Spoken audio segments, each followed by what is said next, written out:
Selamat berjumpa kembali dengan saya Pak Daluri.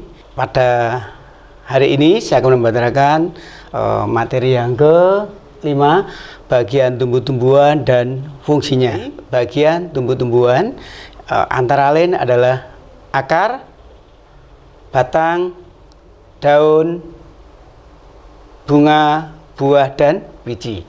Lalu apa saja perannya bagian-bagian tumbuhan itu ya.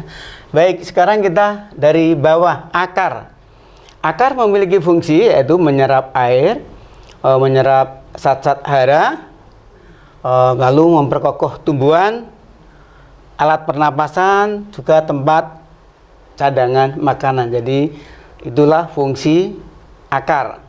Lalu pada fungsi batang antara lain alat pengangkut air dan zat makanan, lalu bisa menopang tegaknya tumbuhan. Berikutnya adalah tempat cadangan makanan, itu di bagian batang.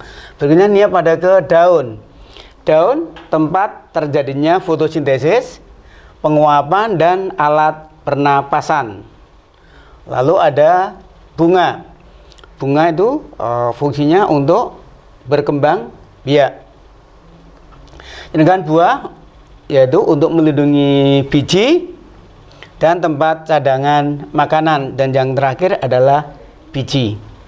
Biji pada tumbuhan berfungsi sebagai bakal baru tumbuhan dan tempat cadangan makanan.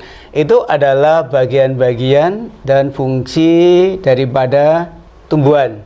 Kalau kita melihat tumbuhan bayam, tumbuhan kangkung dengan tumbuhan pohon jati, itu berbeda sekali. Mengapa? Ya, berbeda batangnya ya, atau berbeda akarnya. Mari kita serap pada tumbuhan itu tersusun apa saja pada tumbuh-tumbuhan itu.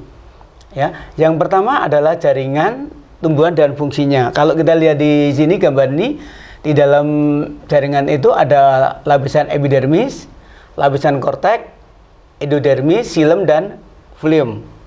Itu adalah pada bagian tumbuhan dan jaringannya. Yang kedua, di sini ada apulur, kambium, korteks, fluem, dan xilem.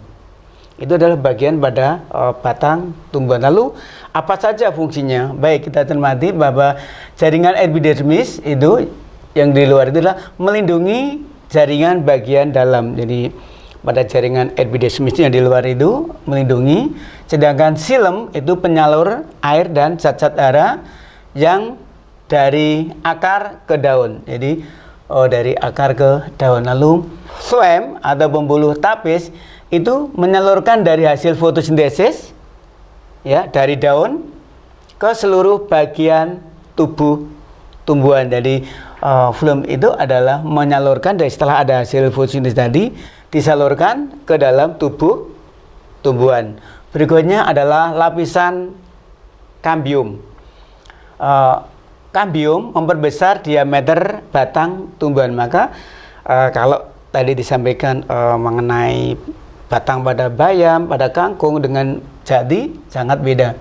Yang terakhir adalah jaringan gabus. Jaringan gabus ini untuk mencegah tumbuhan kehilangan air.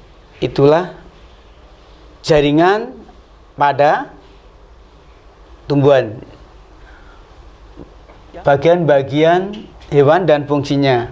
Coba perhatikan gambar. Di sini ada gambar kambing, ada gambar rusa, ada gambar kecoa, dan ada gambar gajah. Jika diperhatikan di bagian kepala itu sangat berbeda, tetapi juga ada persamaannya. Misalnya di kambing juga ada mata, ada hidung, ada telinga. Nah, cuman kalau yang ada di kecoa ini ada antena, dan di pada bagian gajah juga berbeda, di mana belalai atau gadingnya tetapi tidak dimiliki oleh hewan yang lain. Itulah yang membedakan. Maka marilah kita jelaskan apa saja yang ada di bagian pada kepala. Pada bagian kepala yang pertama adalah mata. Fungsinya untuk melihat. Lalu yang kedua adalah hidung. Hidung adalah untuk mencium bau dan bernapas. Dan yang ketiga adalah telinga untuk mendengarkan, dan yang keempat adalah mulut untuk makan, minum, dan berkomunikasi atau berkicau. Itu adalah bagian-bagian hewan yang ada di kepala.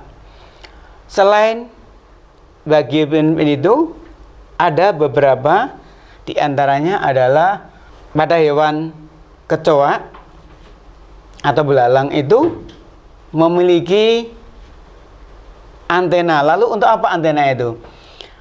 Antena berfungsi untuk mendeteksi sentuhan, pergerakan udara, lalu suhu, getaran, bau, rasa, berinteraksi saat ada bahaya. Jadi kecoa atau serangga itu menggunakan antenanya itu untuk mengetahui kalau ada bahaya. Atau yang kedua ada cula. Hewan yang memiliki cula itu seperti badak. Fungsinya adalah untuk berkelahi, mempertahankan diri, untuk merusak tumbuhan. Yang berikutnya adalah untuk menandai batas wilayah dengan tanduknya itu, sehingga bisa membuat tanda bahwa ini adalah wilayah kekuasaan. Yang kedua untuk merobohkan tumbuhan kecil untuk mendapatkan pucuk daun yang hijau. Yang berikutnya adalah belalai dan gading. Belalai dan gading itu sangat penting karena apa? Fungsinya satu untuk memasukkan makanan serta air ke dalam mulut, membawa benda-benda serta mencium bauan, sehingga gajah bisa menyerap air diminum atau bisa untuk menyiramkan di tubuhnya. Lalu gading juga bisa menolong, yaitu untuk menjaga diri gajah saat berkelahi. Tidak hanya itu saja, gading juga dipakai untuk menggali tanah guna mencari air yang ada di kepala hewan selain mata, hidung, mulut, dan telinga tadi. Berikutnya adalah badan, ya.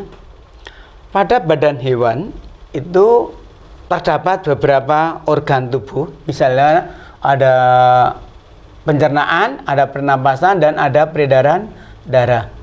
Selain itu pada tubuh hewan juga ada sisik, ya. Sisik itu misalkan untuk ikan. Lalu yang pertama adalah mulut. Mulut memiliki fungsi untuk memasukkan makanan. Yang kedua, memotong-motong atau memperkecil. Yang berikutnya ada juga untuk menghancurkan. Jadi di dalam mulut, ya, kalau kita melihat sapi, ya, atau kerbau makan rumput itu akan dipotong-potong menjadi lebih kecil sehingga rumput itu bisa atau dengan mudah dicerna oleh hewan. Berikutnya adalah kerongkongan.